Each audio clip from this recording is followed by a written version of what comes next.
बातें करते हम खेतों की और उसके रखवाली की, बाग बगीचा फल फूलों और फसलों की हरियाली की। हम बीजों की बातें करते उत्तम जल संसाधन की, हम तकनीकी बातें करते फसलों के उत्पादन की। हर किसान का सपना सच हो जीवन सुखद बनाने को, गाँव-गाँव के हर आंगन का प्यारा सा ये दर्शन। कृषि दर्शन, कृषि दर्शन, कृषि दर्शन, कृषि दर्शन, कृषि दर्शन, कृषि दर्शन, कृषि दर्शन, कृषि दर्शन। कमज़ोर तब रुकते हैं जब वो थक जाते हैं, और विजेता तब रुकते हैं जब वो जीत जाते हैं। कृषि दर्शन कार्यक्रम में आप सभी किसान भाई बहनों का तहे दिल से स्वागत। रूपा भोजी का जोहार, नमस्कार। तो चलिए आपको लिए चलते हैं कृषि समाचार की ओर। नमस्कार, कृषि समाचार में आपका स्वागत है। मैं हूं मृदुला। आइए देखते हैं आज कृषि समाचार में क्या है खास। किसानों की आय बढ़ाने के लिए गन्ने की 2 नई किस्म विकसित। किसानों को 80% अनुदान पर किया जाएगा पंप सेट का वितरण। सूर्यमुखी की खेती के लिए अनुशंसित प्रभेद में लगाएं DRSF 108। अब समाचार विस्तार से। किसानों की आय बढ़ाने के लिए गन्ने की 2 नई किस्म शाह 17231 और UP 14234 विकसित की गई है। यह किस्म अधिक पैदावार देने के साथ ही रोग प्रतिरोधी भी है, जिससे फसल उत्पादन में लागत कम आती है। राज्य योजना के तहत किसानों को 80% अनुदान पर पंप सेट का वितरण किया जाएगा। इस योजना का लाभ मनरेगा के तहत निर्मित सिंचाई कूपों के लाभान्वित किसानों को मिलेगा। साथ ही योजना का लाभ भूमि संरक्षण विभाग द्वारा तालाब जीर्णोद्वार एवं परकोलेशन टैंक के लाभान्वित पानी पंचायत के सदस्यों को भी दिया जाएगा। योजना का लाभ लेने के लिए 30 सितंबर तक भूमि संरक्षण पदाधिकारी लोहरदगा के कार्यालय में आवेदन जमा करें। किसान भाई धान फसल में खरपतवार के नियंत्रण के लिए कृषि यंत्र कोनो वीडर का प्रयोग कर सकते हैं। इससे कम समय में धान फसल से खरपतवार को निकाला जा सकता है। साथ ही टाण जमीन में लगी धान फसल में निकाई गुड़ाई के लिए कृषि यंत्र गच्छों का प्रयोग किया जा सकता है। किसान भाई धान फसल में खरपतवार के नियंत्रण के लिए कोनो वीडर का प्रयोग करें। कोनो वीडर एक ऐसा कृषि यंत्र है जो धान फसल में लगे खेत से खरपतवार को उखाड़कर जमीन में दबा देता है, जो कुछ दिन बाद खाद का काम करता है। अगर आप धान की फसल उगाए हुए हैं और आप उसमें खरपतवार का नियंत्रण करना चाहते हैं तो कोनो वीडर का ज़रूर प्रयोग करें, क्योंकि ये एक ऐसा कृषि यंत्र है जिससे बहुत कम समय में आप बहुत ज़्यादा एरिया में खरपतवार का निकाल सकते हैं। और सबसे बड़ा फ़ायदा इस यंत्र का ये है कि ये जब आप खेतों में चलाते हैं इसको, तो खरपतवार को अपनी जगह से ये उखाड़ करके वहीं पर मिट्टी में दबाते हुए चला जाता है। तो एक तरह से कुछ दिन के बाद ये खाद का भी प्रयोग करता है, और जो आपकी मिट्टी की जो ऊपरी सतह है वो भी पूरी तरह से उसकी निकाई गुड़ाई हो जाती है। दूसरा है कि डछो का आप इस्तेमाल कर सकते हैं। डछो भी बहुत छोटा एक कृषि यंत्र है। ये भी बहुत महत्वपूर्ण भूमिका निभाता है, खास करके टाण जमीन में जहाँ पर आप धान की फसल खेती किए हुए हैं वहाँ पर डछो का प्रयोग करें। सूर्यमुखी की खेती से अधिकाधिक उत्पादन लेने के लिए 8 से 10 किलोग्राम बीज प्रति हेक्टेयर लगाएं। कतार से कतार की दूरी 60 सेंटीमीटर और पौधा से पौधा की दूरी 30 सेंटीमीटर रखें। बेहतर उत्पादन के लिए अनुशंसित प्रभेद में DRSF 108 लगाएं। सूर्यमुखी की खेती के लिए खेत की तैयारी करते समय 2 से 3 बार खेत की अच्छी तरह जुताई कर पाटा चलाकर समतल बना लें। बुआई से पहले सिंचाई करके जमीन की तैयारी करें, जिससे कि मिट्टी में पर्याप्त नमी हो सके। बीज बोने से पूर्व कार्बेंडाजिम 2.5 ग्राम प्रति किलोग्राम बीज अथवा इमिडाक्लोप्रिड 5 ग्राम प्रति किलोग्राम बीज की दर से उपचारित करें। किसान भाई मक्के से दाना छुड़ाने के लिए ट्यूबलर हैंड मेज शेलर नामक कृषि यंत्र का प्रयोग कर सकते हैं। इसकी कार्यक्षमता 1 क्विंटल प्रतिदिन है। आज की विशेष जानकारी है मिर्च फसल में रासायनिक दवा के बिना कीट नियंत्रण के बारे में। किसान भाई, आप अगर मिर्च फसल की खेती कर रहे हैं तो रासायनिक दवा के बिना कीट नियंत्रण करने का एक आसान उपाय जान लें। हम सभी जानते हैं कि कई पक्षी बड़े चाव से कीट पतंगे खाते हैं। इस बात को ध्यान में रखते हुए आप अपने मिर्च फसल वाले खेत में पक्षियों को बैठने के लिए आश्रय स्थल बनाएं। एक पक्षी आश्रय प्रति 10 एकड़ की दर से जरूर बनाएं। और अब एक नजर राज्य के 5 प्रमुख शहरों के मौसम के मिजाज पर। आज राज्य के 5 प्रमुख नगरों के अधिकतम और न्यूनतम तापमान कुछ इस प्रकार दर्ज किए गए। रांची का अधिकतम तापमान 29 डिग्री सेल्सियस और न्यूनतम 22 डिग्री सेल्सियस।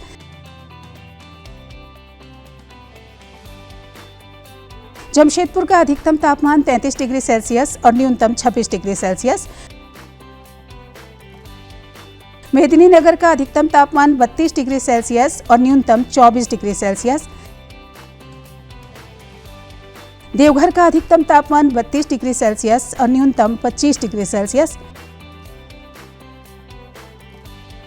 और धनबाद का अधिकतम तापमान 32 डिग्री सेल्सियस और न्यूनतम 25 डिग्री सेल्सियस रहा। कृषि समाचार में आज इतना ही। अगले दिन अगले अंक में फिर मुलाकात होगी कुछ ताजा तरीन खबरों के साथ। तब तक के लिए दीजिए इजाजत। नमस्कार, जोहार। अभी आप देख रहे थे कृषि समाचार, जिसके अंतर्गत आपने जानकारी ली मंडी की भाव के बारे में, मौसम के मिजाज के बारे में और तरह तरह की खेती बाड़ी के बारे में। वक्त हो चला है एक छोटे से विराम का। कहीं जाइएगा नहीं, हम तुरंत हाजिर होते हैं।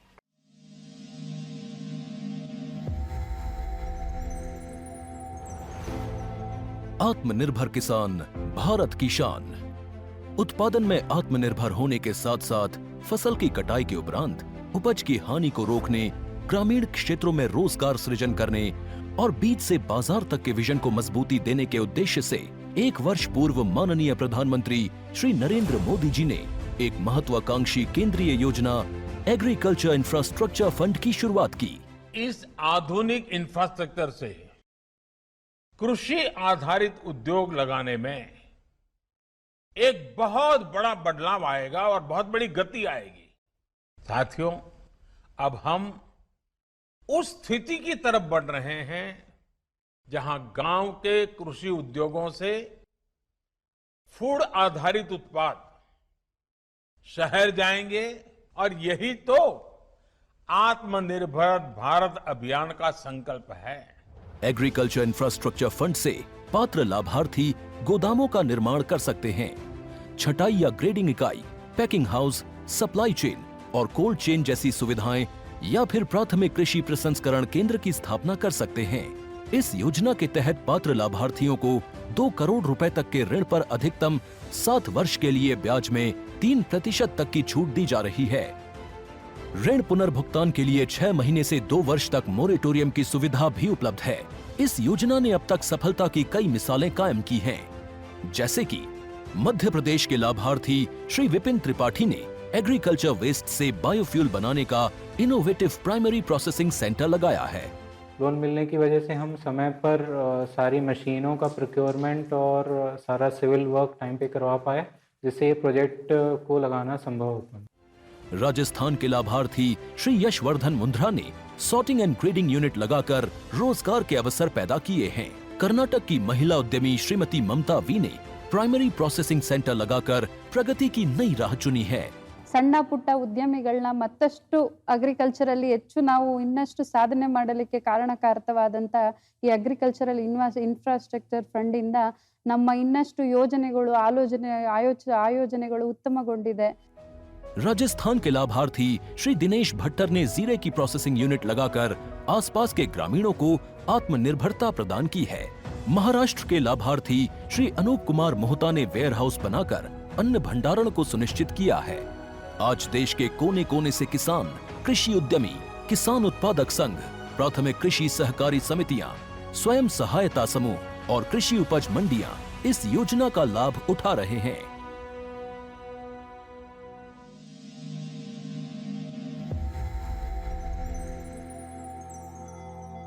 बारी है जानकारी की, तो आज की पहली जानकारी है धान फसल में कीट एवं रोग नियंत्रण के बारे में। आइए लेते हैं जानकारी। नमस्कार, जोहार किसान भाइयों। हम अभी आए हैं दिव्यांग कृषि विज्ञान केंद्र में और हमारे साथ मौजूद हैं हमारे विशेषज्ञ डॉक्टर राजेश कुमार। किसान भाइयों, आज हम बात करने जा रहे हैं धान फसल में कीट व्याधि के नियंत्रण के बारे में। तो आइए हम पूरी जानकारी अपने विशेषज्ञ से आपको दिलाते हैं।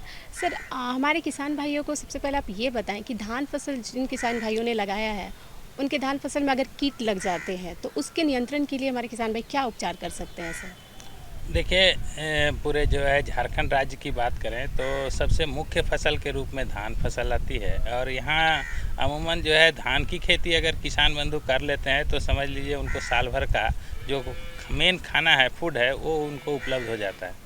अब रहा बात कि इस बार बारिश भी थोड़ा सा लेट से हुई है और किसान बंधु धान तो लगा दिए हैं और जब लेट से धान लगा है तो उसमें रोग बीमारी और कीटों की भी जो है प्रकोप ज़्यादा होगी। वैसे अगर परिस्थिति होती है किसानों के पास तो सबसे पहले किसान भाई अपने आप को जो है वो जागरूक कर लें कि उनके खेत में जो है अगर कौन कौन से जो है महत्वपूर्ण कीट हैं और उनका लक्षण किस प्रकार से है और कैसे हम उसका पहचान करेंगे, नियंत्रण करेंगे। तो समय के अनुसार से अगर किसान बंधु अगर ये काम कर लेते हैं तो उनको क्या होगा कि मतलब जानकारी रहने से वो बचाव कर पाएंगे।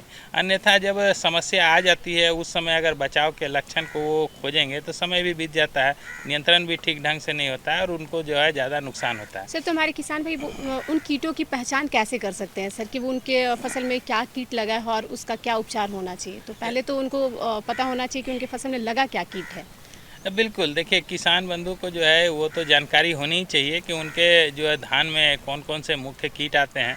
तो मैं मुख्य कीटों की अगर बात करता हूँ तो सबसे ज़्यादा जो है इस क्षेत्र में क्या है कि संकर किस्म के धान जो है वो ज़्यादा खेती होती है और संकर किस्म की जो धान होती है उसमें क्या होता है कि सिर्फ मुख्य जो उसमें अगर जो लक्षण देखा जाता है वो है यील्ड यानी उत्पादन।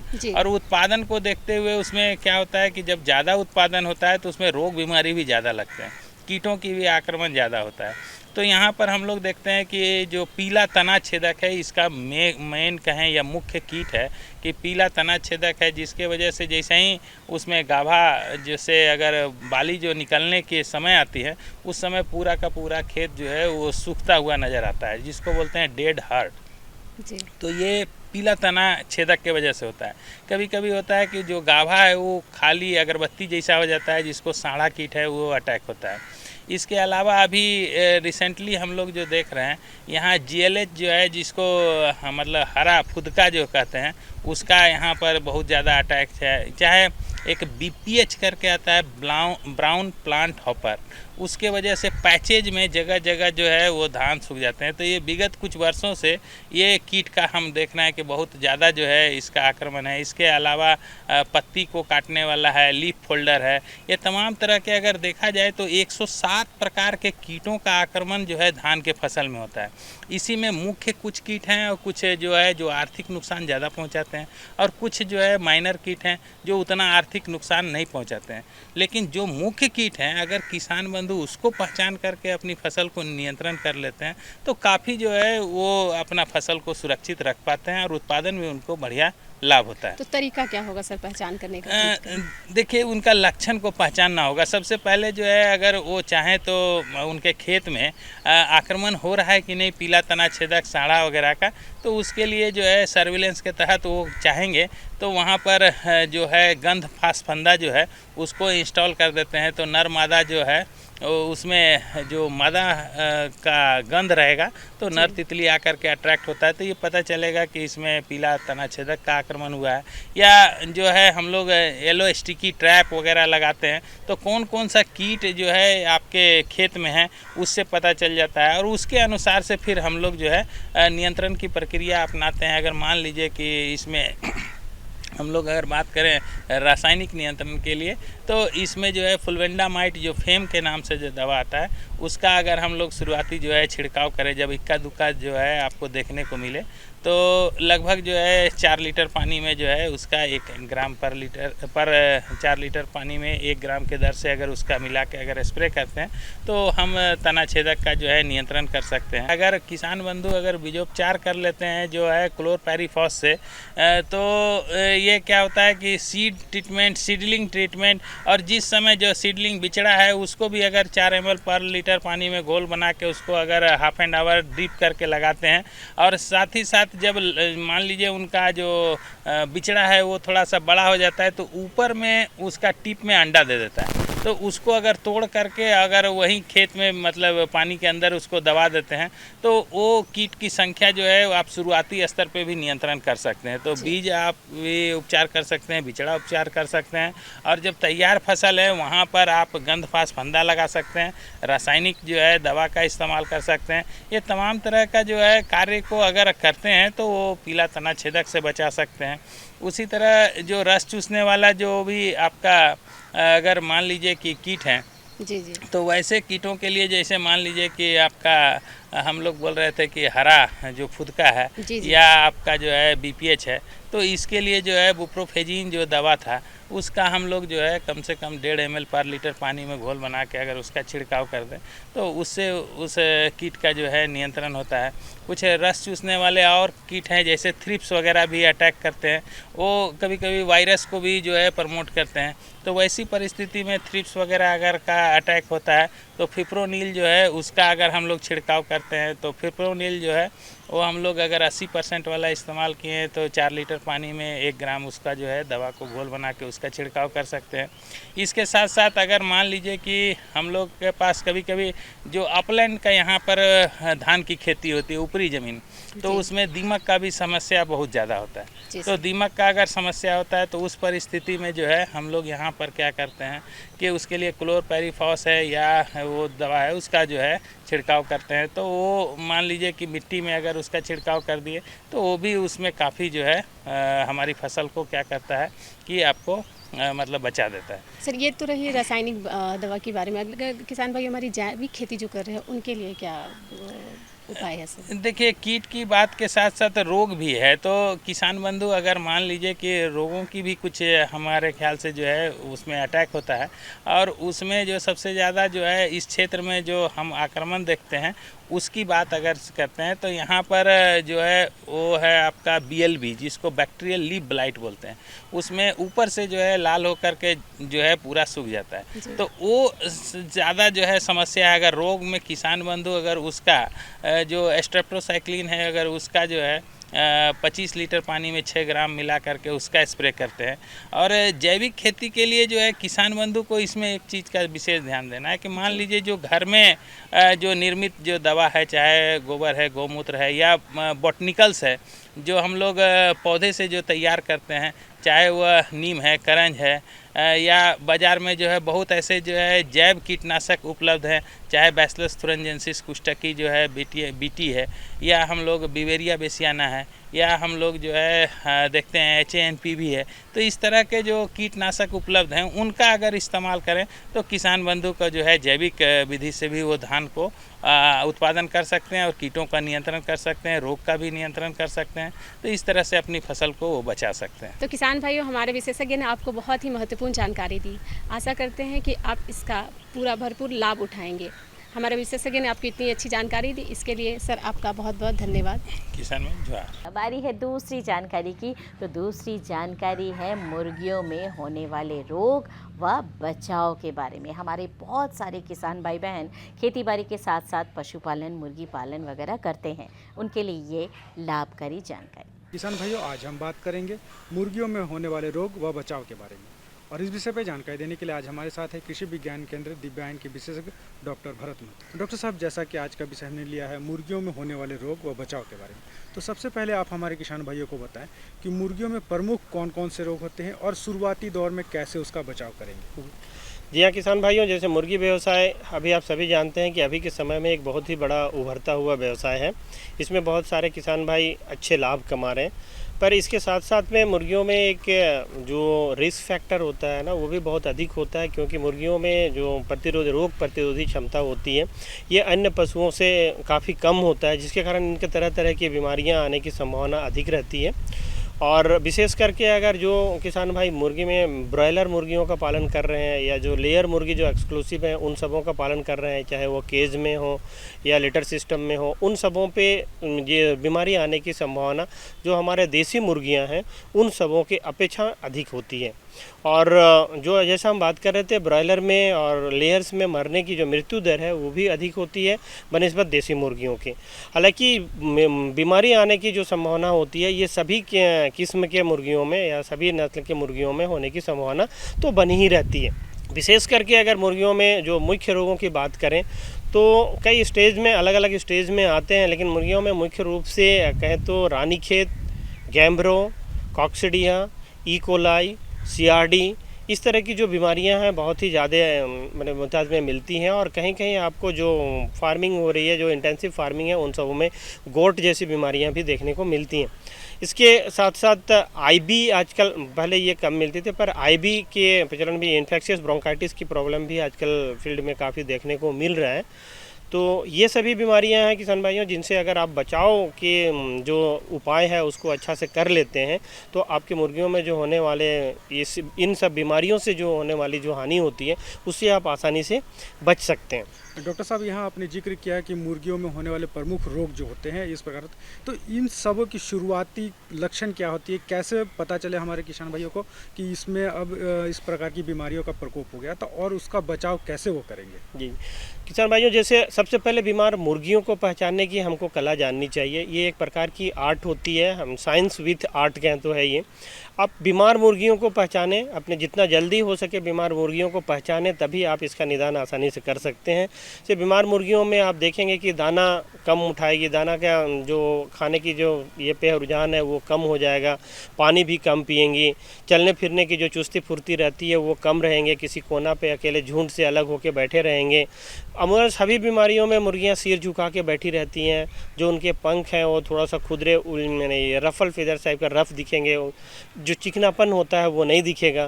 तो इस तरह की अगर बीमारी दिख रही, लक्षण दिख रही है तो आप समझ जाएं कि आपकी मुर्गियां कोई ना कोई बीमारी से ग्रसित हो रही हैं। इसके बाद आप उसके पैखाना से देख सकते हैं। पैखाना, अगर मुर्गियों का पैखाना पतला हो रहा है तो आप समझ जाइए कि कहीं ना कहीं या तो फिर खाने पीने में कुछ बदलाव हुआ है या फिर कुछ बीमारियों से ग्रसित हो रही हैं।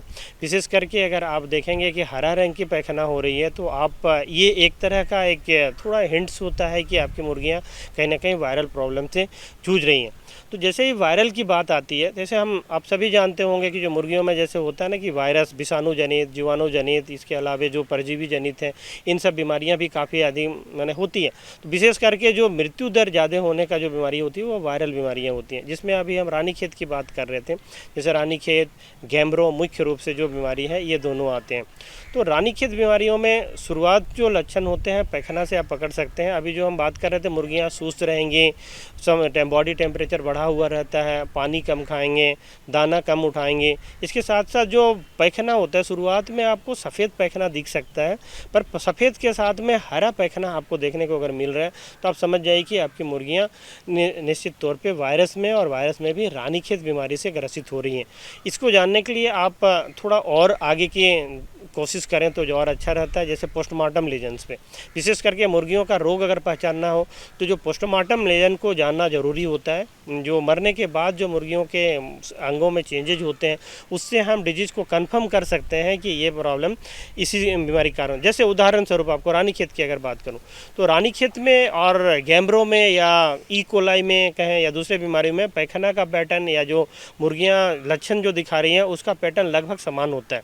तो हम कंफर्म नहीं हो पाते हैं कि रानीखेत है या दूसरे बीमारियों से हो रहा है। आप मरे हुए मुर्गियों का जो पाचन नली है उसको अगर आप तोड़ते हो तो गिजांड से पहले आप देखेंगे एक जगह होता है प्रोवेंटिकुलस, काफ़ी आसानी से पहचान में आता है। तो गिजांड से जस्ट ऊपर में आपको फूला हुआ यू शेप का रहता है, उसको आप काटिए, किसी धारदार चाकू से काटिए या ब्लेड से काटिए, और उसके अंदर की जो दाना है उसको आप हटा दें खुरच के। उसका म्यूकस जो होता है उसको आप लसलसा चीज़ जो होता है उसको आप हटा देते हैं तो नीचे देखेंगे थोड़ा सा बटन लाइक स्ट्रक्चर, उठा हुआ उभार, छोटे छोटे उभार दिखेंगे। उन उभार में अगर आप छोटे छोटे बूंद खून के छींटे दिखाई पड़ रहे हैं तो आपको थोड़ा और ये पुख्ता होता है आपकी जानकारी कि ये रानीखेत का ही हो सकता है। अब आप नीचे आते हैं तो आप गिजार्ड्स को भी आप देख सकते हो कि गिजार्ड का पार्ट को भी आप छील के ऊपर का लेयर अगर आप हटाते हैं तो वहाँ देखिएगा कि जो उसके अंदर वाले भाग में है ना, वहाँ थोड़ा छोटा छींटा खून के जैसे ये पे लगेंगे, तो ये आपको और थोड़ा सा पुख्ता करता है कि ये रानीखेत की बीमारी हो सकती है। तो इस तरह से जो छोटे छोटे लक्षण हैं, अगर हम पोस्टमार्टम लीजन में देखें तो कन्फर्म हो जाता है कि यही रानीखेत है, और आप बाकी जो काम करना है, उसके निदान के लिए जो काम करना है, वो उस बीमारी से कर सकते हैं। दूसरा बीमारी आपको जैसे ये अभी ई कोलाई की जो हम बात कर रहे थे, ई कोलाई को भी आप पहचान सकते हैं। बाहर में वही सभी लक्षण दिखाई पड़ते हैं, पतला पैखाना, मरने के शरीर बिखरा हुआ, पंख बिखरा हुआ, एक जगह पे क्लब होकर मुर्गियां मर रही हैं। ये हालांकि पानी जनित बीमारी है, पर जल्दी पता नहीं चलने के कारण काफ़ी क्षति होती है। इसमें आप देखेंगे कि उसके लीवर के ऊपर में मरे हुए मुर्गियों को अगर आप किसी एक का पोस्टमार्टम करके देखेंगे तो क्या होता है, लीवर के ऊपर में एक तरह का एक छाली टाइप का, मतलब सफ़ेद तरह का एक लेयर जमा हुआ रहता है। जैसे माड़ पतला जमने पर होता है ना, किसान भाई उसको जानते होंगे कि उस तरह का भाषा में कहें तो माड़ जैसे जम जाता है तो पतला सा एक झिल्लीदार सफ़ेद झिल्ली दिखता है। तो ये आप समझ जाओ कि आपकी मुर्गियां निश्चित तौर पे ई कोलाई से ग्रसित हो रहे हैं। इसमें अधिक जो हैवी इन्फेक्टेड रहते हैं उसको आप लीवर के ऊपर साथ साथ में हार्ट का जो पोजीशन है उसको भी देखिएगा कि वो झिल्ली से ढके हुए रहते हैं। तो इन सब चीज़ों को जब आप पा जाते हैं पोस्टमार्टम लीजन में, तो आप कंफर्म हो के ई कोलाई के जो दवाएं हैं उसको चला सकते हैं। जैसे ई कोलाई में आप वहाँ पर इंडोफ्लॉक्सासिन के जो भी प्रिपरेशन है वो बहुत अच्छे काम करते हैं, तो आप उसको चला सकते हैं दूसरे लक्षण सपोर्टिव मेडिसिन के साथ में। रानीखेत कंफर्म हो रही है तो रानीखेत के बचाव के लिए अगर आप वैक्सीनेशन नहीं किए हुए तो वैक्सीनेशन पे जा सकते हैं, या दूसरे कुछ हेम्योपैथ मेडिसिन का भी यूज़ कर सकते हैं, वहाँ पर काफ़ी कारगर होते हैं। एंटीबायोटिक दवा देने पर कभी कभी जो मोर्टेलिटी है वो थोड़ी और एग्रीवेट भी हो सकती है। इसके साथ साथ में आप जो स्प्रे वगैरह सब कीटनाशक दवाओं का जो उचित स्प्रे है, इन सबों को अपना के उससे होने वाली क्षति को कम कर सकते हैं। अब बात आती है कि इसका टीकाकरण कैसे करना चाहिए, और शुरुआती दौर में हमारे किसान भाई कितने समय पर टीकाकरण करके इन रोगों से इसको बचा सकते हैं। या किसान भाइयों, जैसे प्रमुख रोग जो हम बात कर रहे थे, आईबी, रानीखेत, गैम्ब्रो और CRD, इन सबों में जैसे हम रानीखेत, गैम्ब्रो और आईबी का तो टीकाकरण करके निश्चित तौर पे बचाव कर सकते हैं। कॉक्सीडिया का और जो CRD है, इन सबों का तो आप जो फार्म मैनेजमेंट है, जो देख रेख के ये पे, जैसे आपका फार्म किस तरह से है, प्रॉपर वेंटिलेशन है कि नहीं, लीटर मटेरियल सूखा है कि नहीं, इन सबों को भी ध्यान देख के आप इस बीमारी को कम कर सकते हैं। लेकिन रानीखेत का जैसे उदाहरण स्वरूप, आप बाकी चीज़ें तो और होती रहेंगी, रानीखेत में जैसे आप कर सकते हैं 3 से 5 दिन में इसकी पहला वैक्सीनेशन दीजिए। उसके बाद रिपीटेशन इसकी 20 से 21 दिन में करें। फिर उसके बाद आप प्रत्येक 40 से 45 दिनों के बाद इसको आप रिपीट कर सकते हैं, चाहे वो ड्रिंकिंग वाटर में दें, या इसके अलावा आप जो कील्ड वैक्सीन है रानीखेत के, उनका भी आप बीच बीच में चुनाव कर सकते हैं। और इससे आप जो मुर्गियां हैं, लेयर हो या बैकयार्ड पोल्ट्री के मुर्गियां हैं, उन सबों का आप रानीखेत रोग से बचाव कर सकते हैं। गैम्ब्रो की जैसे गैम्ब्रो में आप पहला वैक्सीन आप दे सकते हो, 10 से 12 दिन में आप पहला वैक्सीन दीजिए।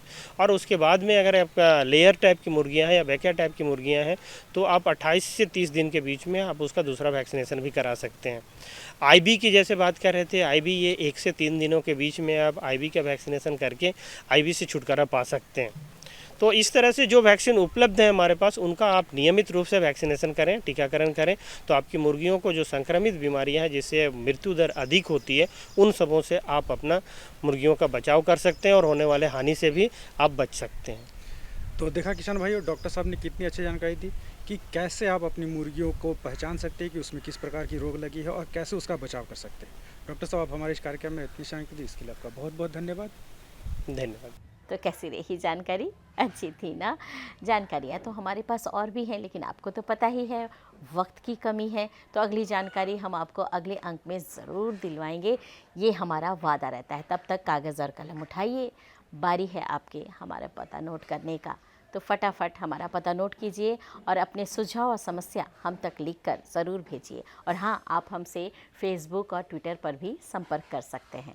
हमारा पता है कार्यक्रम कृषि दर्शन, कृषि प्रकोष्ठ द्वारा केंद्र निदेशक, दूरदर्शन केंद्र, रातू रोड, रांची, पिन संख्या 8340001। तो हमें रहेगा आपके ख़तों का बेसब्री से इंतज़ार। लिखना बिल्कुल मत भूलिएगा।